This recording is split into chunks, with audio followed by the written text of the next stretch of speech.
பள்ளிவாயிலை நோக்கி விரைவினுடைய சிறப்பை கண்மணி நாயகம் ஸல்லல்லாஹு அலைஹி வஸல்லம் அவர்கள் மிகவும் அழகான முறையில் எங்களுக்கு எடுத்து காட்டினார். அதன்பால் ஆர்வம் ஊட்டினார்கள். பலதரப்பட்ட வேலை பளுக்களினால் மிகவும் நெருக்கடியான நிலையில் வாழக்கூடிய மனிதர்கள், அவர்களுக்கு அல்லாஹ் அருள் வளத்தை மென்மேலும் அதிகப்படுத்த வேண்டும், அல்லாஹுக்காக காலத்தை நேரத்தை ஒதுக்கக்கூடிய அளவுக்கு அவர்களுடைய நேரங்களில் அல்லாஹ் பரக்கத்தை ஏற்படுத்த வேண்டும். சில தோழர்கள்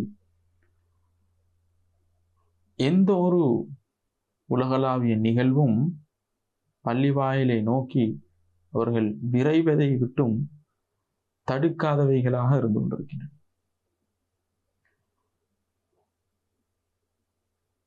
எனவே நாம் பள்ளிவாயிலை நோக்கி விரைவது மாத்திரமல்ல, எந்த நலவிலும் காலதாமதத்தை ஏற்படுத்தாது முந்தி அடித்துக் கொள்ளக்கூடியவர்களாக இருக்க வேண்டும்.